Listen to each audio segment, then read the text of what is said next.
하나님 말씀을 우리 같이 보겠습니다. 레위기 26장 12절로 13절이 되겠습니다. 우리 다 같이 함께 읽도록 하겠습니다. 시작. 나는 너희 중에 행하여 너희의 하나님이 되고 너희는 내 백성이 될 것이니라. 나는 너희를 애굽 땅에서 인도해 내어 그들에게 종된 것을 면하게 한 너희의 하나님 여호와이니라. 내가 너희의 멍에의 빗장을 부수고 너희를 바로 서서 걷게 하였느니라. 아멘.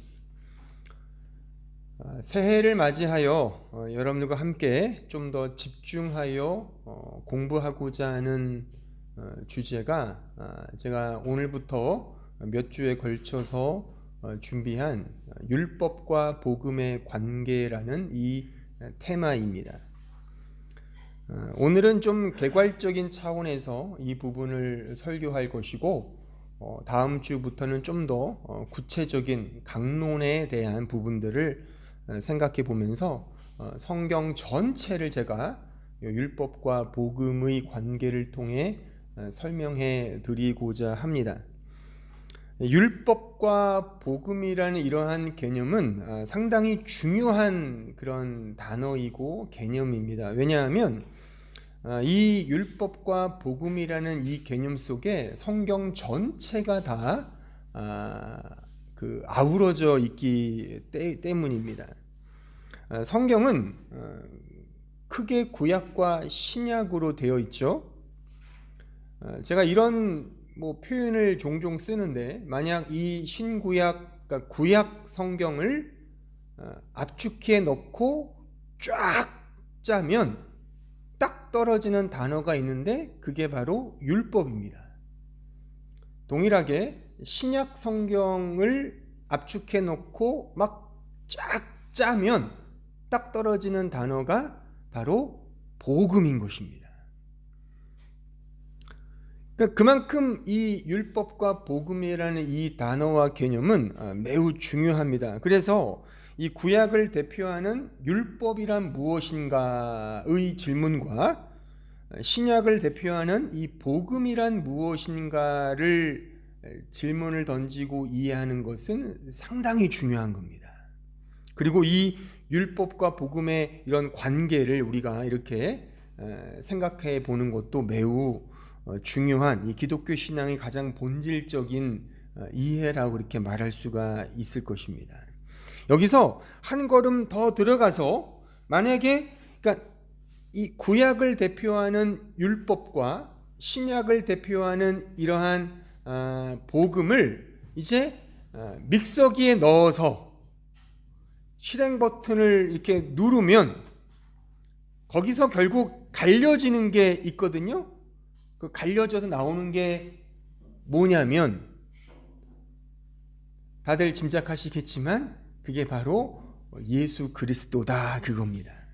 따라서 매우 서둘러서 제가 이번 이 테마 설교의 결론부터 먼저 제시한다면 율법과 복음의 관계는 예수 그리스도인 겁니다. 신구약 전체를 갈면 단 하나의 진리가 나오는데 그것이 바로 예수 그리스도다, 그 사실인 것입니다. 성경은 창세기부터 요한계시록까지 대략 한 40명에 가까운 그런 인간 저자가 대략 1600여 년에 걸쳐서 이 성경을 기록을 했습니다. 처음 말씀인 창세기는 모세에 의하여 기록이 되었죠. 이 모세는 기원전 2000년부터 1500년경에 살았던 사람입니다. 실존 인물이에요. 이 모세가 이 창세기를 기록했을 때가 그 당시겠죠. 대충 기원전 2000년 내지는 1500년 그 사이 어간에 창세기를 기록했고, 소위 모세 오경이라고 하는 창세기, 출애굽기, 레위기, 민수기, 신명기를 모세가 기록을 했단 말입니다. 그리고 신약의 맨 마지막 책인 요한계시록은 예수님의 그 제자였던 사도 요한에 의하여 기원 후 대략 95년경쯤에 기록이 됐단 말이죠. 그러니까 성경은 대략 1600여 년에 걸쳐서 40명 가까운 선지자들과 사도들에 의하여 기록된 것이 신구약 성경입니다. 창세기는 모세 오경에 속한 율법에 대한 말씀이고, 요한계시록은 마태복음부터 시작한 신약 성경 전체는 이 세상에 오신 그 예수 그리스도의 복음에 대한 말씀이다, 그겁니다. 그리고 그 율법과 복음은 예수 그리스도를 향해 가고 있다, 그겁니다. 따라서 성경은 처음부터 끝까지 예수님만을 강조합니다. 따라서 우리는 이 성경을 통해 예수님에게로 가는 게 정답입니다. 다른 데로 가시면 안 됩니다. 그럼 그건 기독교가 아닙니다. 기독교는 성경을 믿는 종교인데, 쉽게 말해서, 근데 이 기독교는 성경에 근거하여 예수 그리스도에게로만 가는 종교입니다. 쉽게 말하면. 그래서 예수님에게로 가지 않으면 그건 말짱 도루묵이다, 그겁니다. 가령 성경은 우리에게 내 자신의 자기 개발을 위해 주어진 책이 아닙니다. 사실 성경은 전 세계적으로 가장 많이 팔렸고 가장 많이 읽히고 있는 베스트 오브 베스트입니다. 가장 유명한 책이죠. 그래서 대부분의 대학에서 성경은 교양서적 가장 우선순위에 놓여져 있는 책이기도 합니다. 그러니까 교양을 위한, 꼭 읽어야만 하는 그런 목적으로 이 성경을 읽곤 한단 말입니다.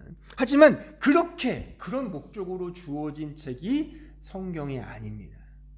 또한 성경은 우리가 이 세상을 어떻게 살아야 하는지에 대한 철학이나 원리나 방법 등을 가르쳐주는 책이 아닙니다. 성경은 하나님의 말씀입니다. 인간이 저자이긴 하지만 원저자는 하나님이시죠. 하나님이 그들에게 영감을 주셔서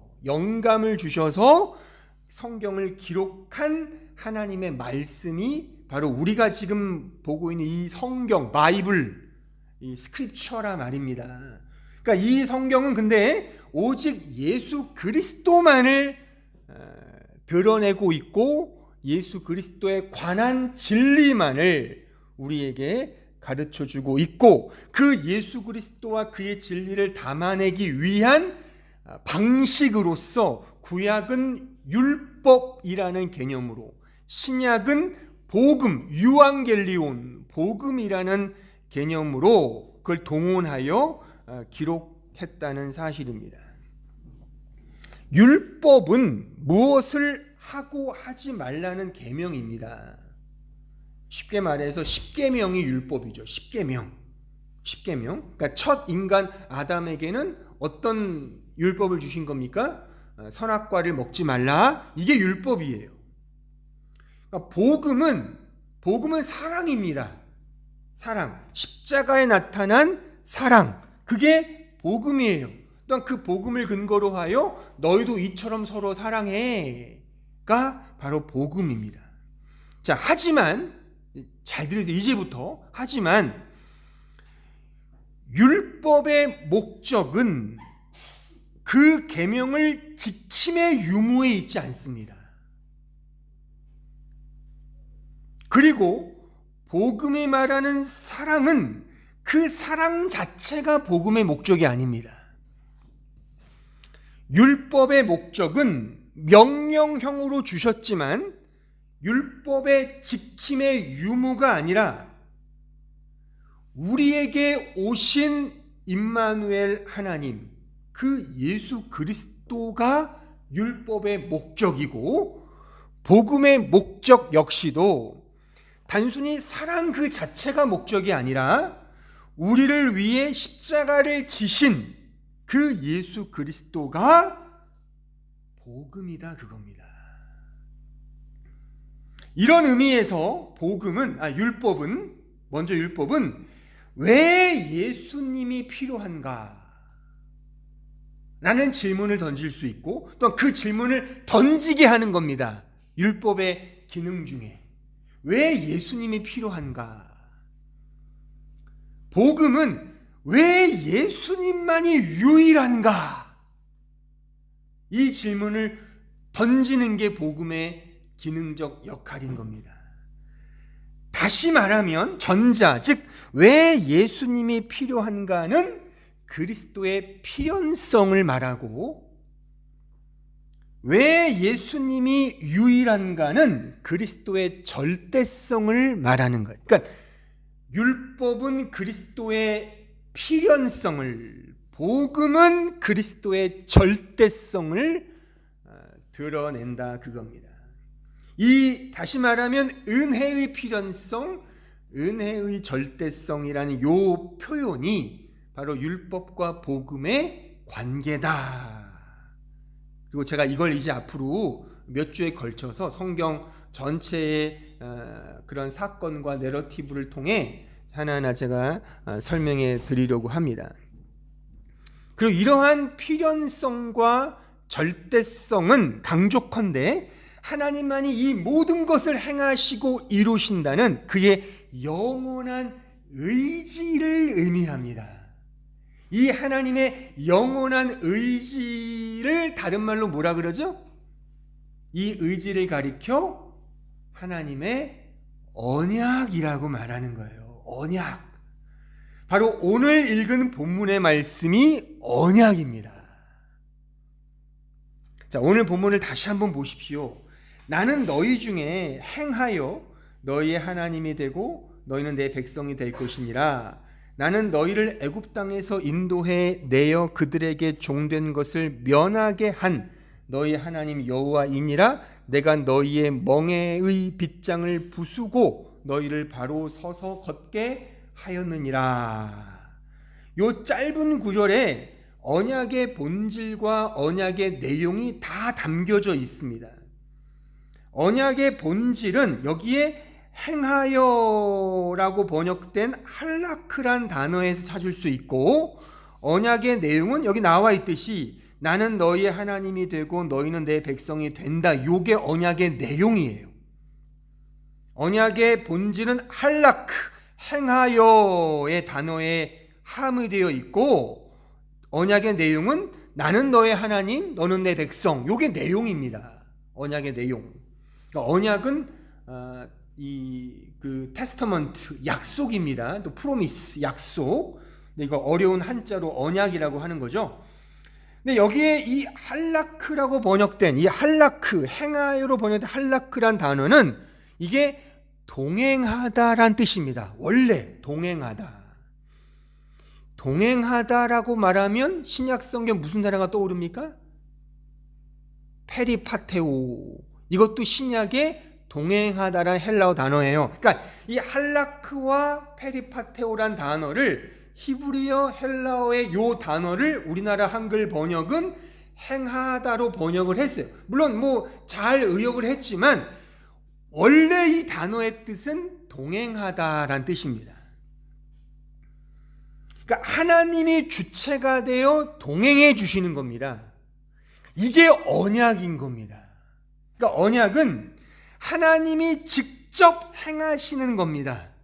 인간이 노력하고 행하여 언약을 이루는 싸움이 아니라 하나님이 시작하셨고 이루시며 완성하신다는 그 할라크, 동행해 주시는, 임마누엘, 함께 해주시는, 이게 바로 언약의 본질인 겁니다. 이걸 다시 말하면 하나님의 전적인 의지적 은혜를 말한다고 말할 수 있겠죠. 동시에 언약의 내용은 나는 너의 하나님이 되고 너희는 내 백성이 된다, 이거예요. 요 서로 간의 이 관계를 이루시는 분이 바로 하나님이시다. 요게 언약입니다. 이런 의미에서 성경이 말하는 언약은 은혜 언약밖에 없는 겁니다.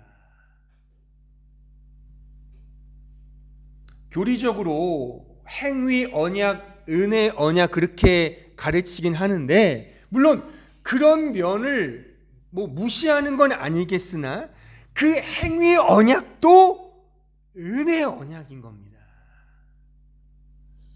그렇게 이해를 못하면 성경의 은혜를 제대로 이해하지 못하는 겁니다. 이걸 이해를 못하니까 무슨 요즘에 이제 여러분들은 좀 생소하겠으나 제가 있는 그런 신학계 쪽에서는 최근에 어떤 신학적 논쟁이 핫 이슈냐면 이신칭의 논쟁이 다시 불을 붙였어요. 이신칭의. 그러니까 우리가 의롭다가 되는 게 전적인 은혜인데 행위의 언약을 이상하게 푸니까 내가 전적인 의를 얻기 위해서는 거룩해져야 한다는 식으로 그렇게 말하는 신학자들이 요새 굉장히 많습니다. 잘못된 겁니다. 그러니까 요 언약의 의미를 잘못 이해하니까 저도 예전에 신대원 다닐 때 배웠던 지금 연대 현재 그 교수님은 아니지만 그렇게 아주 세계적으로 유명하신 분들이 다 그렇게 지금 햇소리들을 지금 하고 있는 형국이죠. 또한 또 하나의 이 핫한 이슈가 그리스도의 대속 사역에 있어서의 그리스도의 그 대속 사역의 능동적 순종, 수동적 순종을 나눠서 이렇게 하는 지금 논쟁이 심한데 그것도 제가 볼 때는 논쟁거리가 안 돼요.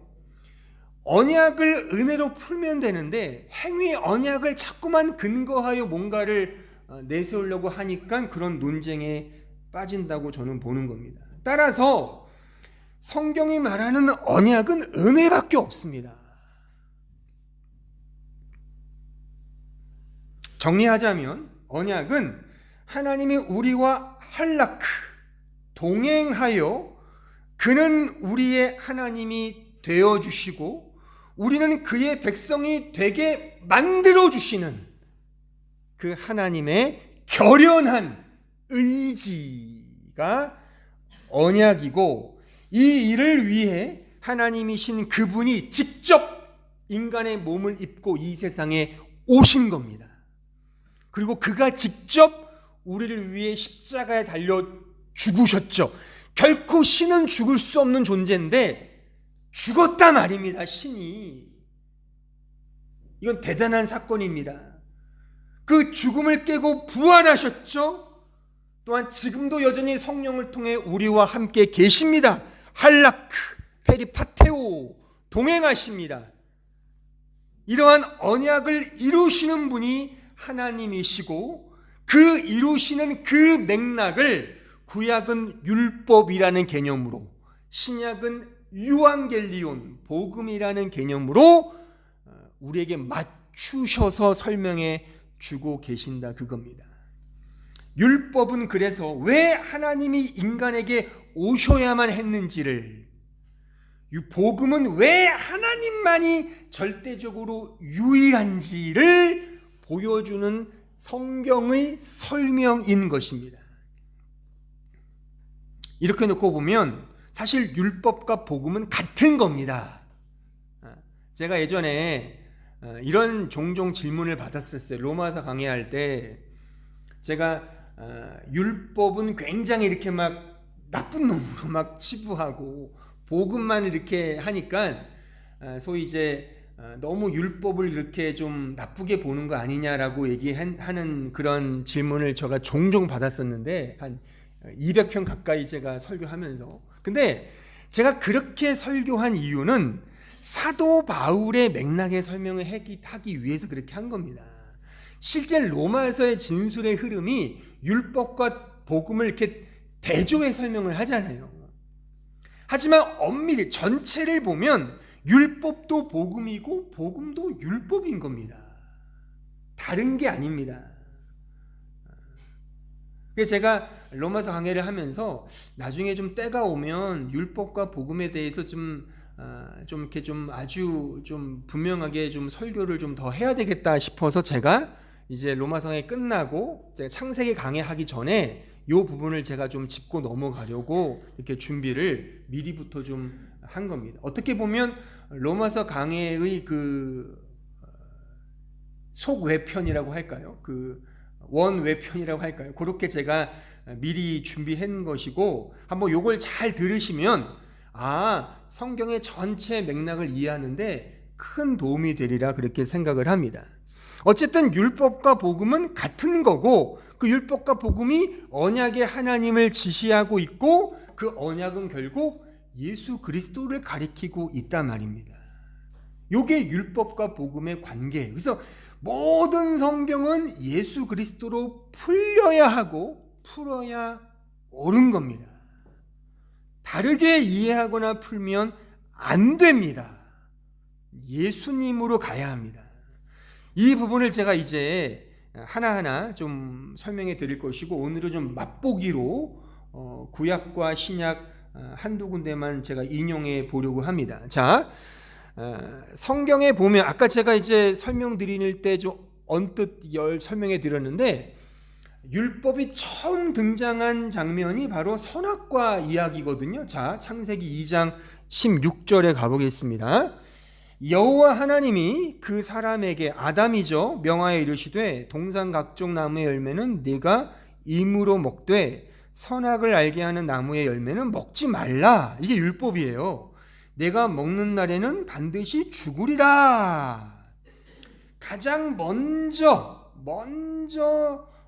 주어진 율법의 말씀인데, 이제 우리는 이 말씀을, 이런 내러티브나 이런 스토리를 대할 때 우리는 이 부분에서 복음, 즉 예수 그리스도의 은혜로 가지 못하고 자꾸만 이 문자에 갇혀서 요거를 내가 어떤 식으로 내가 이렇게 잘 적용하고 행동할 거를 자꾸만 고민을 하는 것 같아요.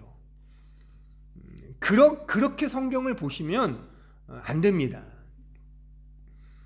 우리는 이 말씀을 통해서 결국 첫 사람 아담이 이 율법을 어겨서 사망에 이르렀죠. 결과적으로 지키지 못했습니다. 아담은 실패했죠. 그래서 우리는 종종 아담을 가리켜서 이놈의 왼수 그렇게 얘기를 해요. 네가 선악과를 먹어서 이렇게 우리가 지금 개고생하는 거 아니야 라고 생전 보지도 못한 아담 탓하면서 말이죠, 원망하고 자조 섞인 말로 불만을 토로한단 말입니다. 하지만 정말 그럴까? 지금 이 선악과를 먹지 말라는 이 명령, 율법에서 우리가 중요하게 생각할 것은 이것을 지키느냐 지키지 않느냐는 중요하지 않습니다. 본질적으로 말입니다. 왜냐하면 율법과 계명이 주어진 목적은 뭐라 그랬어요? 예수 그리스도이기 때문에 그런 겁니다. 다시 말하면 하나님을 의지하는 믿음이 중요한 것이지, 예수 그리스도를 바라보는 절대 의존적 믿음이 중요한 것이지, 그걸 지키냐 지키지 않느냐는 차선의 문제라 그겁니다. 물론 이러한 과정 속에서 인간 아담은 율법을 어겼습니다. 하지만 결과적으로 그 지키지 못함이 도리어 구원의 시작이 되었네요. 역설이죠. 물론 그렇다고 해서 지키지 못한 게 좋다 그런 말은 아닙니다. 다만 우리가 알지 못하는 신적 구원의 경륜이 있다 말입니다. 이런 차원에서 아담이 만약 율법을 어기지 않았더라도 그것의 결과는 하나님의 사랑이었고 하나님의 전적인 은혜였을 것입니다. 그렇죠? 그렇잖아요. 지켰든 지키지 못했든 종국에 하나님이 의도했던 언약의 의지는 에베소 1장에 나와 있듯이 우리가 만세전에 구원받은 목적, 뭐예요 그건? 하나님의 은혜의 영광을 찬송하게 하려는 것이라. 그게 목적이잖아요. 결국에는. 그렇잖아요. 물론 그런 과정 속에서 지키지 못했지만 지켰든 지키지 않았든 그게 중요한 게 아니라 그것을 통해 하나님의 영원하신 사랑과 은혜를 알고 그 은혜를 찬송하는 것이다, 그 말입니다. 이해를 하시겠습니까? 매우 중요한 겁니다. 간단한 거지만 이 부분에 걸리면 제가 앞으로 설명하겠지만 바른 은혜의 복음 안에서 주님을 따라 성장하지 못합니다. 내가 신앙생활을 10년, 20년, 그게 중요한 게 아니에요.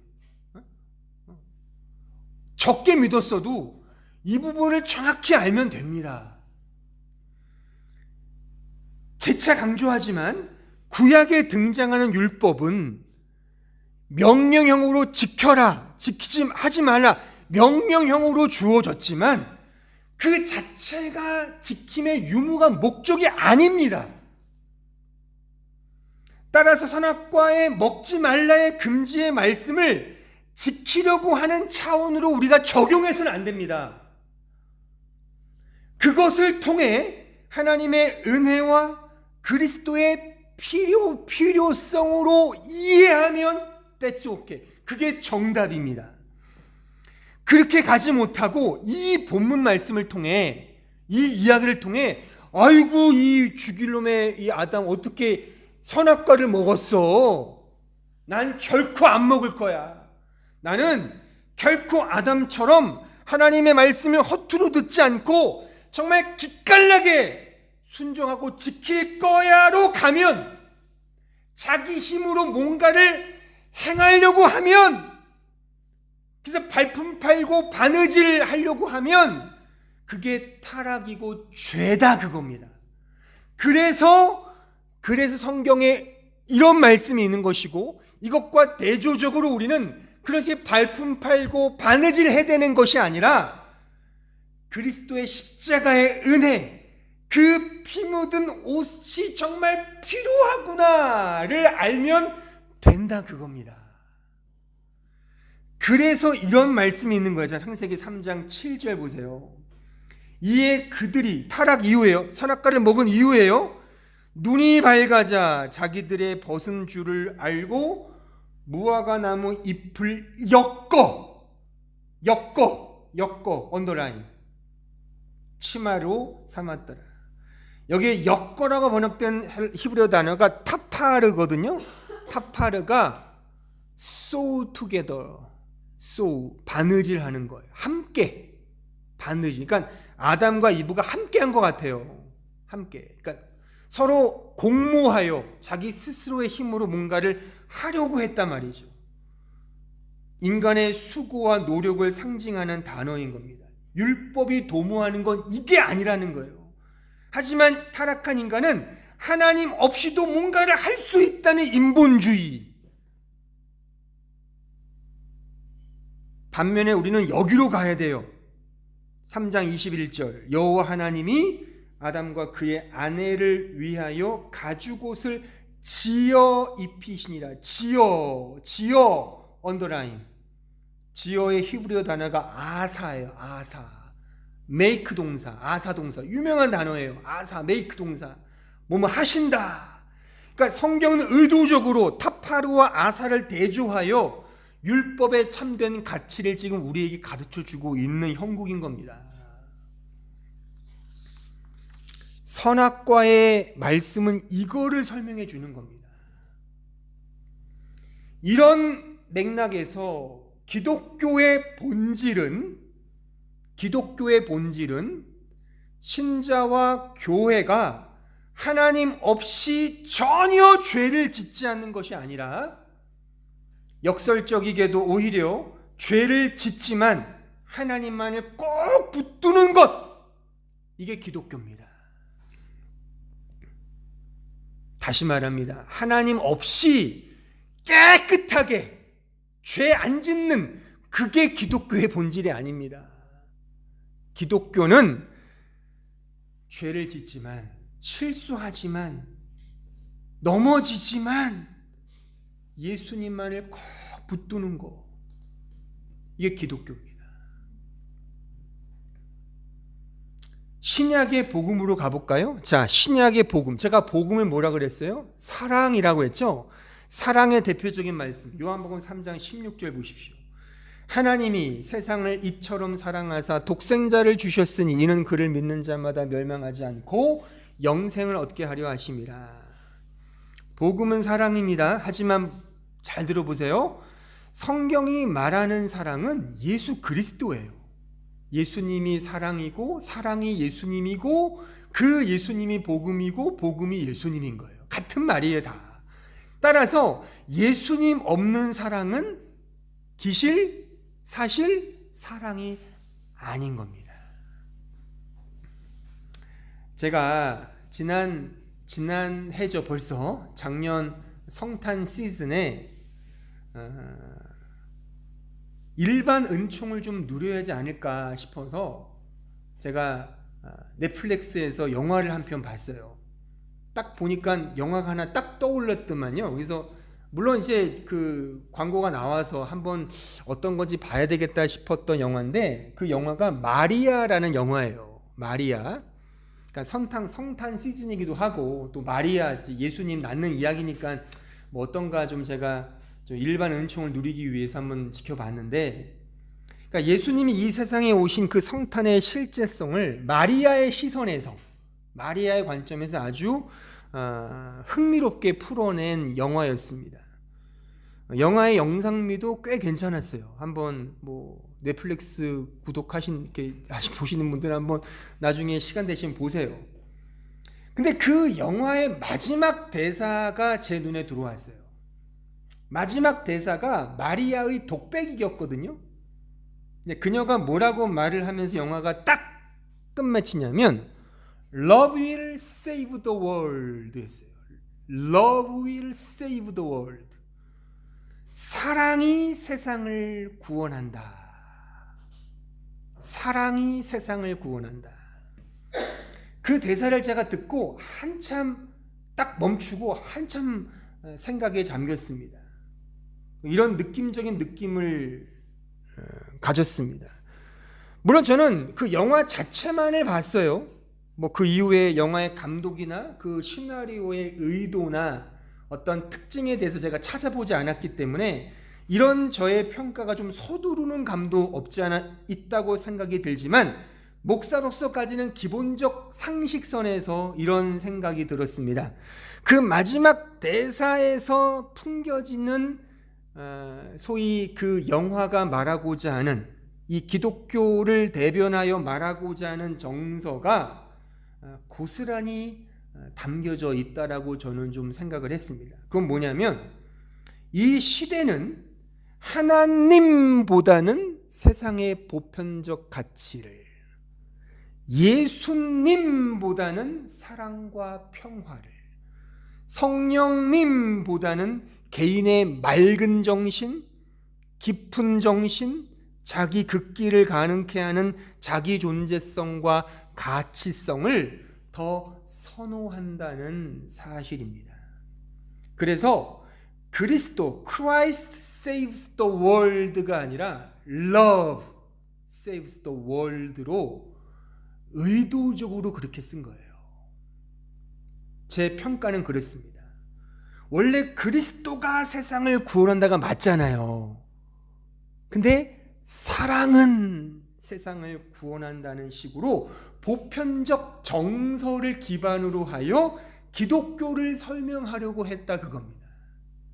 약간 캐톨릭적인 냄새도 나는 거죠. 요새 유튜브를 보시면, 유튜브에서 기독교 강연을 하나 보신다면 이러한 흐름은 예외 없습니다. 즉, 예수 그리스도의 복음보다 보편적 가치의 사랑의 복음이 더 압도적입니다. 그리스도인의 거룩보다 이 세상에서 착하게 사는 보편적 도덕성과 윤리의식에 더 초점을 맞추고 있습니다. 물론 이 둘이 서로 다른 게 아닙니다. 하지만 그 의도와 그 목적에 있어서 성경이 말하는 사랑과 복음과 그러한 맥락보다는 지극히 세상적인 시대적 풍조에 따라서 본질적 측면보다는 기능적 차원의 더 머물고 있다는 것이 이 시대의 어떤 종교적 흐름이라고 저는 판단을 합니다. 또한 이러한 풍조는 앞으로 더욱 고착화될 것이고 더욱 노골화될 것이라고 예측합니다. 근데 이렇게 되는 궁극적인 이유와 목적은 이 세상은 어떤 식으로든 예수 그리스도께로만 가지 않게 하는 게 목적이기 때문입니다. 사탄은 사람들로 하여금 교회에 가지 못하게 막지 않습니다. 오히려 어떤 목적으로 교회에 더 많이 가게 할 것입니다. 사탄은 신자들이 기도하지 못하게 하지 않습니다. 오히려 어떤 목적으로 더 많이 기도하게 할 것입니다. 사탄은 어떤 목적을 가지고 신자로 하여금 더 열심히 헌신하고 더 열심히 봉사하고 더 많이 희생하며 더 많이 사랑으로 교제하도록 또한 더 대사회적으로 충성하고 더 많이 애쓰도록 조력할 것입니다. 어떤 목적이란 뭘까요? 자명하죠. 모든 것을 다 허용한다 하더라도 단 하나, 예수님에게만 가지 마라. 참된 복음으로만 가지 말라, 그겁니다. 교회에 가서 및 글리트로 어떤 회원으로 세례 교인으로 자격을 얻고 집사가 되고 장로가 되고 목사가 되는 그런 식의 멋진 그런 경우는 사탄 막지 않습니다. 하지만 참된 신자가 되게 하는 것, 예수 그리스도만을 믿음으로 바라보게 하는 것에 있어서는 결단코 사탄은 조장하고 막는다, 그겁니다. 이것만 안 되게 한다면 사탄은 더 적극적으로 인간의 종교성을 북돋게 할 작정인 것입니다. 그 대표적인 사례가 기복적 신앙이죠. 기도 열심히 해, 복 받을 수 있어, 건강해질 수 있어, 세상에서 영향력 끼칠 수 있어, 이런 기복적 신앙. 그 열심히 기도하는 거 아닙니까? 우리 신자들이 다 복 받기 위해서. 사탄은 그 기도 더 하라고 해요. 더해. 이게 사탄의 전략입니다.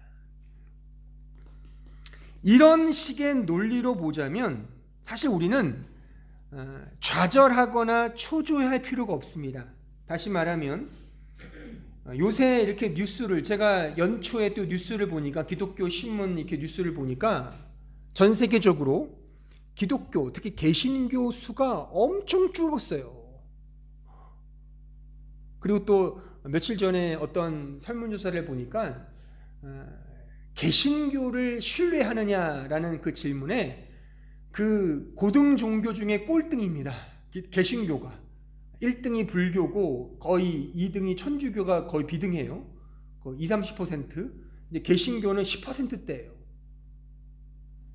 거의 뭐 인기가 없죠. 그러니까 이렇게 기독교인의 수가 적어지고 세상에 대한 기독교의 영향력이 약화되는 것에 따라 우리는 언제나 초조해하고 좌절하기 일쑤라 그겁니다. 하지만 물론 열심히 해야죠.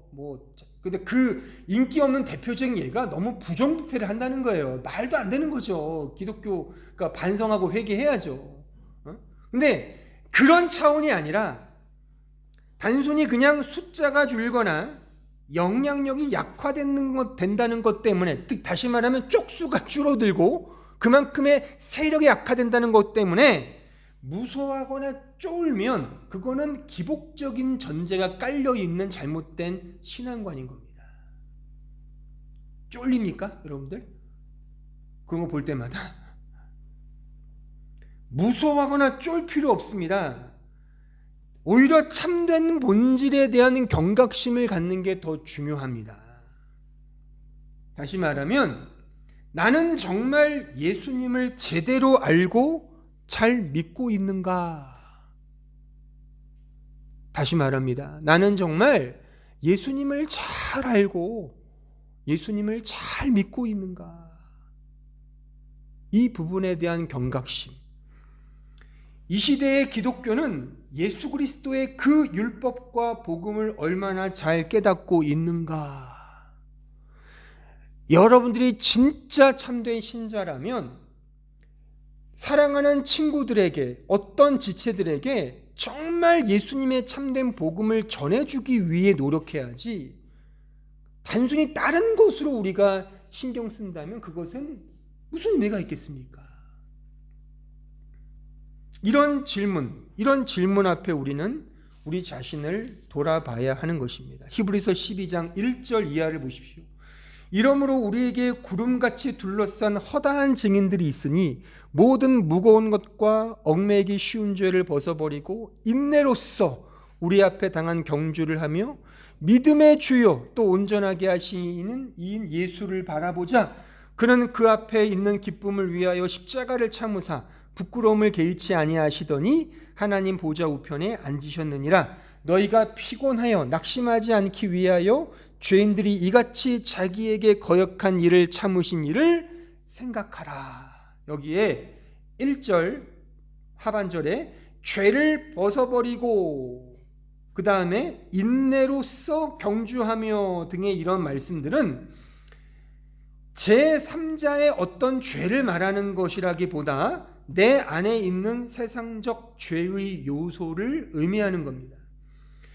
이런 맥락에서 오늘 설교의 흐름으로 말하자면 내 자신이 예수님에게로 가지 못하게 하는 내 자아의 가치성, 그것에 대한 경각심을 가져야지 어떤 다른 것에 있어서 신경 쓸 여력이 없다는 사실입니다. 그런 맥락에서 내 자신을 부인하고 언제나 예수님에게로만 가는 것이 믿음의 본질인 것입니다. 우리 신자가 존재하고 행하는 모든 중심에는 예수님이 놓여져 있습니다. 따라서 예수님이 없는 것은 그 자체가 무의미한 것입니다. 우리가 드리는 예배의 본질과 중심에도 예수 그리스도이고 기도와 찬송에도 예수 그리스도이며 말씀에 있어서도 예수 그리스도이며 이 설교는 말할 것도 없겠죠. 예수 그리스도가 모든 말씀과 설교의 중심이며 우리 성도 간의 사랑의 교제 역시도 예수님이 중심인 겁니다.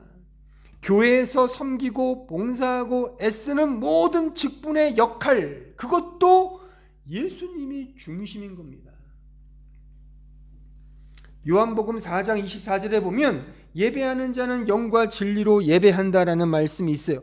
영과 진리는 예수 그리스도입니다. 주일학교 예배, 우리 어른 예배 다 예배 시작할 때 뭐라고 성경 구절을 외칩니까? 하나님은 영이시니 예배하는 자가 영과 진리로 예배할지니라. 영과 진리는 예수님을 가리키는 겁니다. 예수님. 마태복음 7장 16절에 보면 열매로 그들을 알지니, 열매로 그들을 안다 그랬어요. 그 열매가 뭡니까? 열매가 우리의 착한 행실, 그건 본질이 아닙니다. 열매는 예수 그리스도인 겁니다. 우리가 열매를 맺는다는 것은 예수 그리스도의 관계 속에서 맺어지는 열매가 진짜 열매이지, 그 없이 맺는 건 열매가 아닌 겁니다. 그래서 그 말씀 이하에 이렇게 주어져요. 이건 제가 인용을 해봤습니다. 마태복음 7장 21절 이하를 보세요. 그러니까 열매 없는 자, 그리스도와 관련 없는 자를 주께서는 이렇게 책망하십니다. 나더러 주여 주여 하는 자마다 다 천국에 들어갈 것이 아니요 다만 하늘에 계신 내 아버지 뜻대로 행하는 자라야 들어가리라. 그날에 많은 사람이 나더러 이르되 주여 주여 우리가 주의 이름으로 선지노릇하며 주의 이름으로 귀신을 쫓아내며 주의 이름으로 많은 권능을 행하지 아니하였나이까 하리니 그때 내가 그들에게 밝히 말하되 내가 너희를 도무지 알지 못하니 불법을 행하는 자들아 내게서 떠나가라. 불법을 행하는 자, 너 나와 동행하지 않는 자야.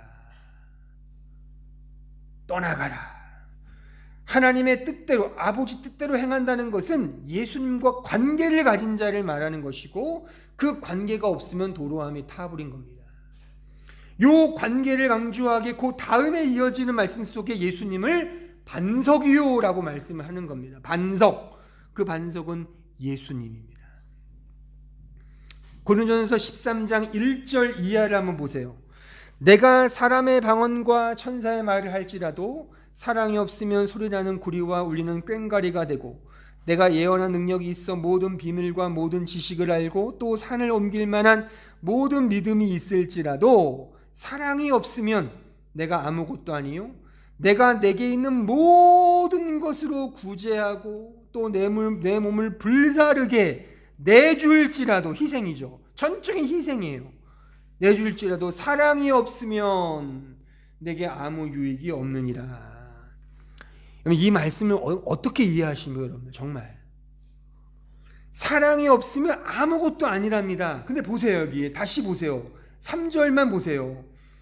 내가 내게 있는 모든 것을 다 들여 구제해주고 이웃을 위해 내 몸을 불살라 희생을 하는 거, 이거 사랑 아닙니까?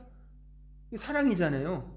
우리 이렇게도 못하잖아요. 이렇게도 이게 사랑인데, 성경은 재밌게도 줄지라도 사랑이 없으면 사랑이 없는 거래요. 이게 그러니까 우리가 생각하는 보편적 사랑이 성경이 말하는 사랑이 아닌 거죠.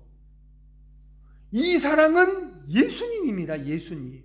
그러니까 내가 이렇게 세상에 말하는 사랑을 해도 예수님이 없으면 그건 사랑이 아니야, 아무것도 아니야 라는 말씀인 겁니다. 그래서 사랑이 없는 것은 아무것도 아니라는 이런 말씀은 예수님 없는 사랑은 사랑 아니야 라고 하는 그 말씀인 것입니다. 다시금 강조컨대 율법은 예수 그리스도이고 복음도 예수 그리스도입니다. 율법의 가치와 목적은 내가 지키는 것에 있지 않습니다. 율법을 통해 예수 그리스도의 은혜의 그 필연성을 느끼고 깨닫는 것.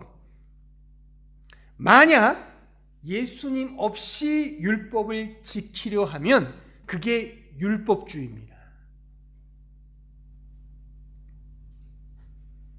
또한 예수님 없이 율법에서 자유롭게 되려고 하면 그것이 무율법주의가 되는 거예요. 따라서 무율법주의와 율법주의는 같은 겁니다. 같은 겁니다. 은혜만을 강조한다고 무율법주의가 아닙니다. 그게 아닙니다. 율법주의와 무율법주의는 통해요. 뭐에 통하냐? 예수님이 없을 경우에 통한다. 예수님을 내 안에 가지고 살면 결코 율법을 안 지킬 수 없습니다. 착하게 산다니까요. 거룩히 살기 위해 노력합니다. 당연히 그게 격발되는 겁니다. 예수님이 없는 게 문제죠. 그리고 복음은 예수 그리스도입니다. 복음은 하지만 보편적으로 말해지는 그런 사랑이 아니라 십자가에 나타난 그 예수 그리스도의 사랑이 진정한 사랑입니다. 따라서 복음은 사랑이라고 말하고 그 복음과 사랑은 예수 그리스도인 겁니다. 이런 측면에서 본질적으로 말해서 예수님 없이 복음을 믿고자 하면 그것이 인본주의 신앙이 되는 겁니다. 예수님 없이 그를 따르고 그를 닮으려 하는 것, 그것이 인본주의 성화론인 겁니다. 그 도올 김용호 아시죠? 그 도올 김용호 선생님, 아주 유명한 선생님이잖아요. 그분이 신학도 공부하셨어요. 또 그 양반의 그런 탁월한 학문적 그런 이 깊이는 참 혀를 내두를 정도입니다. 뭐 한자도 되게 잘 써요, 뭐 언어도 잘하는 것 같아요. 하지만 냉정하게 말해서 그가 하는 모든 신학은 예수님 없이 복음을 믿는 거기에 그건 좋게 말해 인본주의 신앙관에 불과한 겁니다. 마하트마 간디나 알버트 슈바이처 박사 같은 사람은 예수님 없이 예수님을 닮으려 했던 사람이었어요. 그래서 저는 그들을 가리켜 인본주의 성화론이라고 말하는 겁니다. 여러분들 자신을 돌아보셔야 됩니다. 예수님 없이 우리가 믿음 생활하고 예수님 없이 그분을 닮아가려는 것은 이런 것에 불과하다 그겁니다. 또한 예수님 없이 그 복음에 나타난 보편적 사랑을 추종한다고 하면 그것은 세속주의 종교나 자유주의에서 말하는 보편적 관념이 되고 마는 거예요. 우리가 몸담는 이 독일이 왜 자유주의 신학의 메카냐? 여기 있는 수많은 신학자들, 역사적인 신학자들이 즐비한데 그분들이 훌륭하고 학적으로는 위대할지 모르겠지만 예수님을 믿지 않아요. 제가 이 독일에 와서 학문적으로 좋았던 것이 독일에 사니까 어차피 원서를 안 읽을 수밖에 없잖아요. 그러니까 제가 학교에서 들었던 그러면 자유주의 신학자들에 관련된 책들을 원서로, 그것도 독일어로 쉽게 구입할 수 있으니까 싸게 중고로 막 살 수 있잖아요. 제가 이렇게 심심풀이 땅콩으로 이렇게 읽어봤어요. 이렇게 쭉 읽어보는데 너무나 좋아요. 와, 좀 탁월하다. 이렇게 어떻게 신학을 이렇게 설명할 수 있을까라고 할 정도로. 근데 읽고 나면 헛헛해요. 그러니까 학적인 지식으로는 좋을지 모르지만, 그래서 논문을 쓸 때 뭐 레퍼런스로 닮아난 것들은 무지하게 많긴 하겠으나 아주 한국의 개혁주의라고 하는 배운 것도 없는 그런 목회자들이 복음 설교하는 것을 듣는 게 훨씬 따뜻해지고 감사가 나오고 기쁨이 나온단 말입니다. 그러니까 예수님 없이 아무리 신학을 공부하고 교리를 공부하고 성경을 냅다 읽는다 하더라도 그거는 자기 만족이지, 그거는 참된 신앙이 아닌 겁니다. 이런 의미에서 우리는 예수님 없이가 아닌 예수님과 함께 이 모든 것들을 해 나아가야 한다는 것입니다. 요한복음 15장 5절 결론적으로 읽겠습니다. 나는 포도나무요 너희는 가지라. 그가 내 안에 내가 그 안에 거하면 사람이 열매를 많이 맺나니 나를 떠나서는 언더라인, 나를 떠나서는 너희가 아무것도 할 수 없음이라. 이 사실을 꼭 명심하십시오. 율법과 복음의 관계는 예수 그리스도로만 풀립니다. 율법은 그리스도의 필연성으로, 복음은 그리스도의 절대성으로 이해되어야 정당합니다. 다시 말하면 율법, 즉 저에게는 진정 예수님만이 필요합니다. 이 믿음의 소원, 이 율법이에요. 복음은 뭐냐? 아, 이게 예수님이구나. 이게 예수님이구나. 이게 맞장구를 치는 거. 아, 이거구나. 예수님이 진짜구나. 이게 복음인 겁니다. 우리에게 그 어떠한 종교적 원리나 형식, 체계나 양식 등은 이런 의미에서 중요한 게 아닙니다. 물론 아무렇게나라고는 아니겠지만 현실 목회와 현실 교회의 나름의 체계가 있겠죠. 거기에 우리가 순응하는 것도 물론 필요하겠지만 그게 본질이 아닙니다. 그것은 우리 모두가 회의해서 그냥 합의해서 하면 돼요. 우리 교회가 지금 교단이 있습니까? 초교파잖아요. 아무 상관없어요. 저는 장로교 목사지만 장로교 신자 아니어도 돼요. 누구나 올 수 있어요. 상관없습니다. 그게 중요한 게 아닙니다. 중요한 건 이거 기억하세요. 예수님은 잘 믿는 겁니다. 내 스타일에 안 맞으면 다른 교회 갈 수도 있어요. 딴 데 가도 돼요. 상관없습니다. 중요한 건 어딜 가거나 예수님 잘 믿으면 됩니다. 예수님 잘 믿으면 돼요. 저는 그런 의미에서 우리 모두가 올 한 해 예수님 더 많이 잘 알고 예수님 잘 믿고 잘 의지하는 그런 참된 신자가 되기를 저는 정말 바랄 뿐인 겁니다. 좀 우리가 성경을 잘 몰라도, 기도를 잘 못해도, 좀 헌신과 노력이 모자라도 상관없어요. 그게 교회 일이 아닙니다. 그건 아무 상관없어요. 그냥 자유롭게 하면 돼요, 우리 모두가.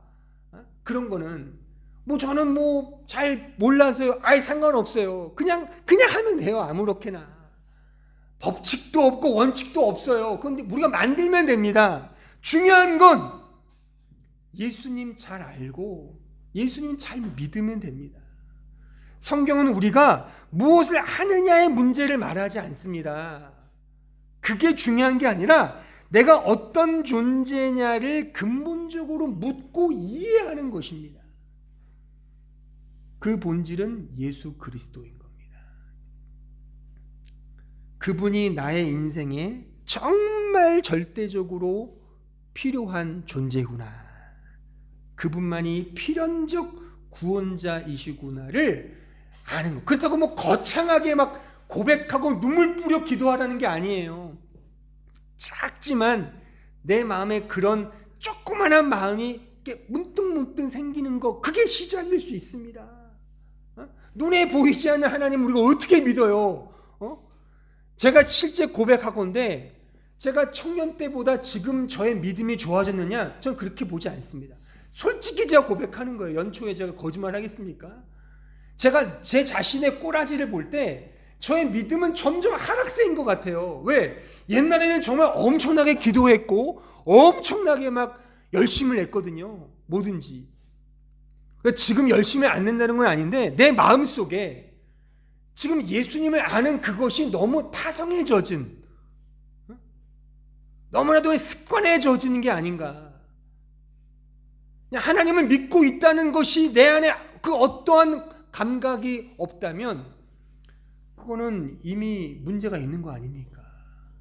따라서 이 설교는 예수를 처음 믿은 신자든 오래 믿은 신자든 이거는 구분이 없는 겁니다. 지금 내 실존을 이 예수님의 복음 앞에 비추어서 나는 정말 지금 분초 속에 예수님만이 필요한가? 절대적인가? 필연적인가? 이런 물음 속에 우리 모두는 다 거기에 예스라고 답하지 못할 겁니다. 왜요? 우리는 예수 없이도 잘 살거든요. 잘 살고 잘 먹고 있지 않습니까? 그런 부분에 우리는 다시금 우리 자신의 문제점을 발견하게 되는 것이고, 이 안에서 들려오는 따뜻한 하나님의 음성, 그래도 난 널 사랑한다, 걱정하지 말아라, 너는 내 새끼다, 내 백성이다, 이 언약의 음성 속에 그렇군요, 당신이 계셨군요, 당신이 진짜입니다, 이 고백 속에 나아가는 겁니다. 이게 율법과 복음의 관계인 것이고, 성경 전체는 이 율법과 복음으로 다 풀 수가 있는 겁니다. 제가 몇 주까지는 모르겠지만 앞으로 여러분들에게 꼭 필요한 부분들, 또한 그 중에는 조금 너무 이해하기 어려운 부분도 있을 겁니다. 정말 제가 준비하면서 여러 담론들을 제가 쭉 써내려 가면서 이런 부분들은 좀 헷갈려 하지 않을까, 너무 좀 혼란스럽지 않을까라는 것까지도 제가 좀 몇 개 이렇게 적어 놓은 게 있는데, 나누면서 정말 모든 것이 하나님의 은혜라는 이 고백으로 가게 하는 데에 도움이 된다면 저는 그 어떠한 것도 제가 다음과 함께 공유하고자 합니다. 그래서 이번 기회에 다시금 성경 전체가 말하는 핵심들을 잘 마음에 새기시면서 더 복음 앞에 감사하며 기뻐하며 또한 찬송과 영광을 올려드리는 우리 모든 주의 종들이 되기를 진심으로 바랍니다. 기도하겠습니다. 아버지 하나님, 감사합니다. 우리에게는 예수님만이 전부입니다. 예수님만이 진짜이고 예수님만이 우리의 생명이며 우리의 길이며 우리의 모든 것 되심을 고백합니다. 하지만 우리 자신을 볼 때 이것이 어느 때는 동의가 되고 어느 때는 동의가 안 되는 그런 참 나약한 수준에 늘 머물러 있는 우리 자신을 보게 됩니다. 그러기에 율법을 지키라는 그 말씀에 우리는 열심히 지키려고만 했지, 그것이 함의하고 있는 그 하나님의 사랑과 은혜에 대해서는 무감각했음을 또한 깨닫습니다. 하지만 오늘 들려진 이 말씀 속에서 모든 것은 하나의 진리, 오직 예수 그리스도의 그 십자가, 하나님의 은혜, 하나님의 사랑만을 드러내고 있고 그 안에서 진정한 평안과 기쁨이 있음을 확인했습니다. 우리 모든 성도들 지금은 부족하고 어렵지만 이 선명한 복음 속에서 참된 기쁨을 누리며 또한 우리 이 선명한 주의 말씀 속에서 이 세상을 살아갈 용기와 힘을 얻어서 더 담대히 살아가는 우리 주의 백성들 다 될 수 있도록 축복해 주시고 역사하여 주시옵소서. 예수님의 이름으로 기도하옵나이다. 아멘.